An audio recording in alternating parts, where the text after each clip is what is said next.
Okay, ये question number 13 से देखें। क्वेश्चन दिया हुआ है, at what points are the functions, ये जो दिए हुए हैं, आर कंटिन्यूस। हमने पॉइंट चेक करना है जिन पॉइंट्स पे ये सारे फंक्शंस जो होंगे कंटिन्यूस होंगे, हमने वो पॉइंट्स चेक करने हैं। ठीक है, तो इसको सॉल्व करते हैं हम। क्वेश्चन नंबर 13 से स्टार्ट करते हैं। At what points are the functions continuous, हमें ये फंक्शन दिया है।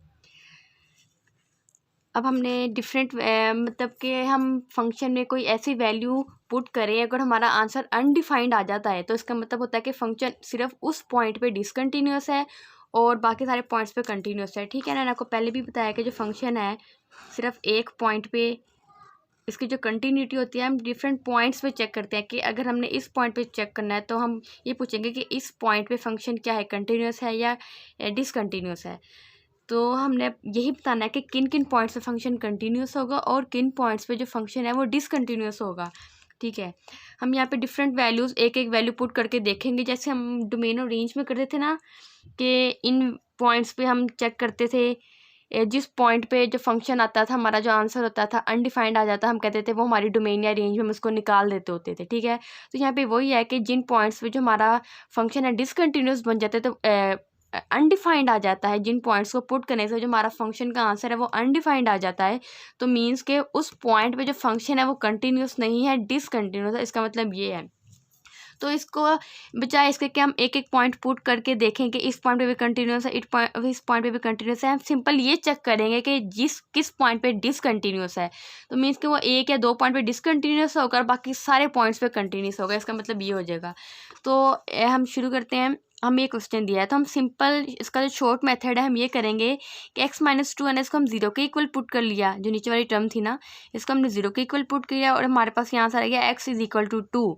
अब देखिए जब हमने x को 2 पुट किया ना इस फंक्शन में, यहाँ पे 2 - 2 हमारे पास ये 1/0 की फॉर्म बन रही है और 1/0 किसके इक्वल होता है, इन्फिनिटी के इक्वल होता है। ठीक है ना, तो वो अनडिफाइंड हो जाती है। अब देखें ये हमारे पास अनडिफाइंड फॉर्म बन रही है, तो इसका मतलब है जो function at point x = 2 discontinuous होगा और बाकी सारे पॉइंट्स पे कंटिन्यूस होगा। आप बाकी सारे पॉइंट्स चेक करके देख सकते हैं। आप यहाँ पे x जगह 3 पुट करें, -2 पुट करें, जो मर्जी पुट करके देख ले, आपका ऐसी फॉर्म नहीं बनेगी। लेकिन जब आप x की वैल्यू 2 पुट करेंगे तो आपका जो फंक्शन होगा वो अनडिफाइंड हो जाएगा। ठीक है, अनडिफाइंड हो जाएगा तो इसका मतलब है कि फंक्शन उस पॉइंट पे कंटिन्यूस नहीं है, उस पॉइंट पे डिसकंटिन्यूस है। तो हमने यहाँ पे सिंपल ये लाइन लिख दी, function is discontinuous only when x = 2। मतलब कि फंक्शन सिर्फ तब डिसकंटिन्यूस है जब x की वैल्यू 2 होगी और बाकी सारे पॉइंट्स पे, बाकी सारी वैल्यूज़ पे जो फंक्शन है वो कंटिन्यूस होगा। इसी तरह हमने ये फंक्शन की कंटिन्यूटी चेक करने के किन पॉइंट्स पे वो कंटिन्यूस है, तो हम सिंपली बता देंगे कि अगर इस पॉइंट पे डिसकंटिन्यूस है तो बाकी सारे पॉइंट्स पे वो कंटिन्यूस होगा। हमने नीचे वाला जो डिनोमिनेटर था इसको जीरो के इक्वल पुट किया तो हमारे पास x की वैल्यू आ गई -2। ठीक है, हम कहेंगे function is discontinuous only when x = -2। देखिए जब हम चेक करते हैं, हमने -2 को जब यहाँ पे पुट किया दोबारा से 1/0 आ गया जो कि इन्फिनिटी के इक्वल होता है। तो हम मतलब जब x को -2 के इक्वल पुट करेंगे तो हमारा जो फंक्शन होगा वो अनडिफाइंड हो जाएगा। ठीक है, तो वो फंक्शन वहाँ पे डिसकंटिन्यूस होगा, बाकी सारे पॉइंट्स पे कंटिन्यूस होगा। इसी तरह हमें सिंपल क्वेश्चंस करने हैं। हमें इसना एक ये क्वेश्चन दिया सिंपल y = दिस, हमने इसकी कंटिन्यूटी चेक करनी है और डिसकंटिन्यूटी बताएंगे। हमने डिनोमिनेटर को 0 के इक्वल पुट किया और वही y फैक्टराइजेशन हम इसको जैसे सोल्व करते हैं तो हमारे पास आ गया 5 × 10 होता है ना। तो यहाँ पे हमने इन दोनों में से x कॉमन लिया तो ये आ गया, इन दोनों में से 2 कॉमन लिया तो ये वैल्यूज आ गई। हमारे पास आ गया x - 5 और x + 2 = 0। यहाँ पे हमारे पास x की दो वैल्यूज आ गई है, x = 5 और x = -2। अब आप x की वैल्यू यहाँ पे 5 भी पुट करके देखिएगा तो आपका जो फंक्शन हो जाएगा अनडिफाइंड बन जाएगा, और x के जब आप -2 भी पुट करके देखेंगे ना तो आपका जो फंक्शन है वो अनडिफाइंड हो जाएगा। तो हम कह देंगे function is discontinuous when x = 5 और x = -2। इन दोनों में से एक वैल्यू जब पुट करेंगे तो फंक्शन जो होगा हमारा डिसकंटिन्यूस हो जाएगा। तो हम कह देंगे फंक्शन इन पॉइंट्स पे डिसकंटिन्यूस होगा और बाकी सारे पॉइंट्स पे होगा कंटिन्यूस। इसी तरह क्वेश्चन नंबर 18 है, ये फंक्शन दिया हुआ है। अब हमने इस पर कंटिन्यूटी चेक करनी है और डिसकंटिन्यूटी। आप देखें यहाँ पे आप x, ये मॉडुलस ऑफ x है ना, इसका मतलब है x पे हम कोई भी नेगेटिव वैल्यू पुट करते हैं तो वो पॉजिटिव हो जाती है ना। मॉडुलस फंक्शन यही होता है, ये जो नेगेटिव वैल्यू होती है उसका अगर उसमें कोई नेगेटिव वैल्यू पुट करें तो वो 1 पॉजिटिव बन जाती है। जैसे माइनस हमने पुट किया तो ये अल्टीमेटली 1 बन जाएगा। इसी तरह अब आप देखें, आप यहाँ पे कोई भी वैल्यू पुट करके देख लें, आप यहाँ पे ज़ीरो पुट करके देख ले, 1/1 आ जाएगा, 2 3 4 माइनस कुछ भी आप पुट करके देखेंगे ना, जो आपका जो आंसर आएगा वो एक डिफाइंड फॉर्म में ही आएगा, डिफाइंड ही बनेगा, ठीक है। आप तो इसलिए हम कह देंगे ये जो फंक्शन है वो कंटिन्यूस है एवरीवेयर, किसी भी पॉइंट पे डिसकंटिन्यूस नहीं है ये जो फंक्शन है, ठीक है। जैसे मैंने यहाँ पे 0 पुट किया था, तो सारी बात है एक्स की वैल्यू मैं यहाँ पे 0 पुट करूँगी तो मुझे यहाँ पे भी 0 ही पुट करनी पड़ेगी ना। एक्स जो है यहाँ पे जहाँ जहाँ एक्स होगा वहाँ पे सेम वैल्यू पुट कर देते होते हैं। जब मैंने ऐसे पुट किया तो मेरे पास ये आंसर 1 आ रहा है। इस तरह जब मैं 1 पुट करूँगी, कोई भी पुट करूँगी ना, तो जो मेरा जो आंसर होगा ना वो डिफाइंड आ गया, तो हम कह देंगे ये वाला जो फंक्शन है वो कंटिन्यूस है एवरीवेयर, किसी भी पॉइंट पर डिसकंटिन्यूस नहीं है। इसी तरह आप क्वेश्चन नंबर 19 पहले देखिएगा, ये y = cos x/x। अब देखें x की वैल्यू जब हमने -1 पुट की तो हमारे पास एक डिफाइंड फॉर्म में आंसर आ रहा है, ठीक है। इसी तरह जब हम 1 पुट करेंगे तो हमारे पास तब भी एक डिफाइंड फॉर्म में आंसर आएगा। ज़ाहिर बात है जब x की वैल्यू हमने ऊपर 1 पुट की तो नीचे भी हमें 1 ही पुट करनी पड़ेगी। जैसे हमने यहाँ पे -1 पुट की थी, x जहाँ जहाँ x होगा वहाँ वहाँ हमने -1 पुट कर देना है।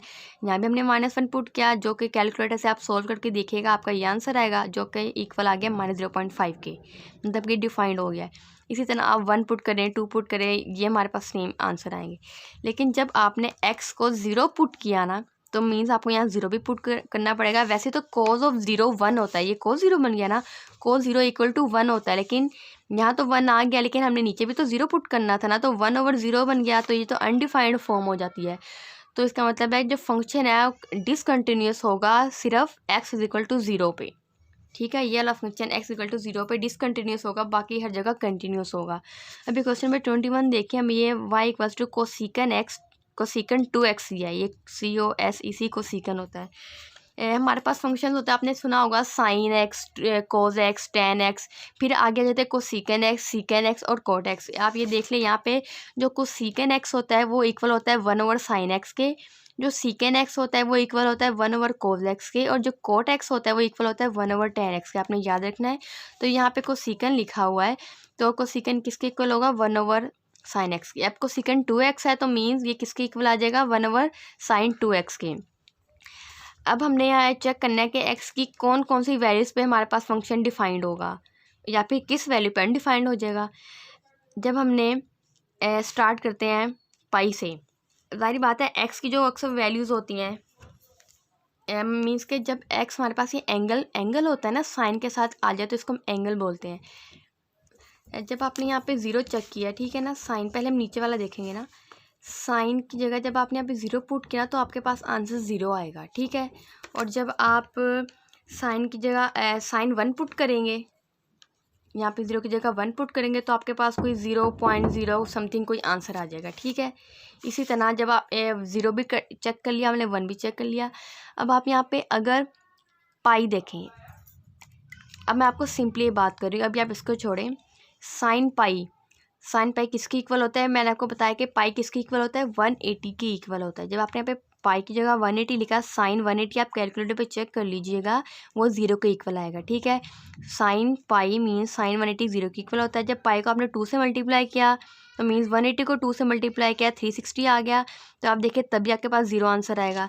जब आपने साइन जो है 3 पाई पुट किया, पहले 1 था, 2 पाई, 3 पाई, सोन हम चलते जाएंगे। पाई के साथ आप कोई भी नंबर ले ले, 3 4 5 6 n ले ले, हमने n तक ले लिया, आपका जो आंसर आएगा वो 0 आएगा, ठीक है। तो मीन्स अब यहाँ पे देखें साइन 2x है, ऊपर हमें साइन 2x दिया था ना, अब हमने x की बेसिकली हमने यही फाइंड करना होता है ना, x की वैल्यू क्या है। अब देखें 1/sin n पाई था, सपोज यहाँ पे कोस साइन 2 की जगह हमने जनरली ले लिया साइन n ले लिया, ठीक है। जब साइन n पाई होगा किसकी इक्वल आती है वैल्यू? 0 के इक्वल, समथिंग ओवर 0 आ गया, जो कि आ जाएगी इन्फिनिटी के इक्वल, ठीक है। ये इन्फिनिटी के इक्वल आया।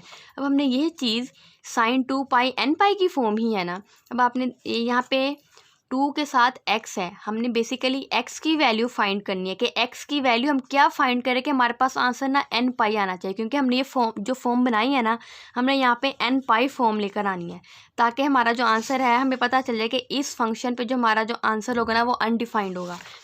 साइन एन पाई हमने साइन 2x की जगह एन पाई लेकर आना है किसी तरह, मीन्स हम x की वैल्यू ऐसी पुट करेंगे कि ये जो सारी चीज़ है 2x एन पाई बन जाए। अब साइन 2x था और साइन एन पाई था, हमने इन दोनों को कंपेयर किया और 2 को वहाँ ले गए, x की वैल्यू आ गई एन पाई ओवर 2। अब आप देखें जब हम x की वैल्यू यहाँ पे एन पाई ओवर 2 पुट करेंगे, ये 2 कैंसिल हो जाएगा, हमारे पास साइन एन पाई फॉर्म बन गई ना। तो मतलब जब x की वैल्यू एन पाई ओवर 2 होगी तो साइन की जो वैल्यू आ जाएगी हमारे पास साइन एन पाई होगी। अब देखें आप y equals to 1 over sine 2x देख रहे हैं। अब आप यहाँ पे x की जगह जब ये वैल्यू पुट करेंगे तो आपके पास फंक्शन आ जाएगा 1 ओवर साइन एन पाई, ठीक है। और 1 ओवर साइन एन पाई आप कोई भी वैल्यू पुट करके देख ले, आपके पास आंसर आएगा 0, मीन्स आपके पास डिनोमिनेटर में कोई भी आप x की वैल्यू स्टार्ट कर ले 1 2 3 4, सो आपके पास जो आंसर आएगा ना वो 0 आएगा, समथिंग ओवर 0 बनेगा, और ये हमेशा होती है अनडिफाइंड फॉर्म। तो इसका मतलब हो गया जो फंक्शन होगा हमारा डिसकंटिन्यूअस होगा कब, जब x की वैल्यू एन पाई ओवर 2 होगी। जब x की वैल्यू एन पाई ओवर 2 होगी तो हमारा जो फंक्शन होगा डिसकंटिन्यूअस होगा। इसके अलावा हर पॉइंट पे हमारा जो फंक्शन होगा वो कंटिन्यूअस होगा, ठीक है। हमने ऐसा पॉइंट फाइंड करना था ना जिस पे जो हमारा फंक्शन है कंटिन्यूअस होगा, और एक ही पॉइंट होता है जिस पे डिसकंटिन्यूअस होता है। हमने एक पॉइंट फाइंड कर लिया एक्स की किस वैल्यू पे हमारा फंक्शन डिसकंटिन्यूअस है। एक्स की जो ये वैल्यू है ना, हमारा जो फंक्शन है वो डिसकंटिन्यूअस है, क्योंकि जब हमने 0 पुट करके देखा था तो हमारा आंसर 0 आ रहा था, डिफाइंड था। जब 1 पुट करके देखा हमारा आंसर तब भी डिफाइंड आ रहा था, लेकिन जब हमने पाई पुट किया आंसर तो हमारा तब भी डिफाइंड आया था 0, लेकिन हमारा फंक्शन जो दिया है वो 1 ओवर की फॉर्म में है। तो मतलब जब हम अगर 1 ओवर 0 करेंगे तो वो हमारे पास आंसर आ जाएगा अनडिफाइंड, ठीक है ना, अनडिफाइंड आ जाएगा। तो इसी वजह से मैं कहते हैं हमारा जो फंक्शन है डिसकंटिन्यूअस होगा इस पॉइंट पे। इसी तरह आप इस फंक्शन का भी पता लगा सकते हैं। मैंने यहाँ पे फार्मूला बता दिया है कि ये कोसिकन है और कोसिकन किसके इक्वल होगा, 1 ओवर साइन एक्स के। सॉरी ये तो मैंने आपको करवा दिया है, ठीक है ठीक है। इसी तरह आप क्वेश्चन नंबर 28 देखिए, हमें ये दिया हुआ है y equals to this function, हमने इसकी डिसकंटिन्यूटी चेक करनी है। आप देखें आप यहाँ पे कोई भी वैल्यू पुट करके देख ले, डोमेन और रेंज वाला हिसाब हो गया है कि आपने वैल्यूज पुट करके देखनी है। हमारे पास कोई किसी वैल्यू पे फंक्शन अनडिफाइंड तो नहीं आ रहा। आप यहाँ पे -1 पुट करके देखा डिफाइंड आ गया, 0 पुट करके देखा डिफाइंड आ गया, 3 पुट करके देखा ये फॉर्म बनी डिफाइंड आ गया। आपने सारे पॉइंट्स पुट करके देखिए हमारा जो फंक्शन है वो डिफाइंड आ गया। तो हमने कह दिया function is continuous at every point. इसी तरह क्वेश्चन नंबर 29 है, ये दिया हुआ है sine x over 2x। Okay, अब ये 28 तक करें, 29 का जो स्टेटमेंट वो चेंज है, मैं आपको करवाती हूँ कैसे करेंगे।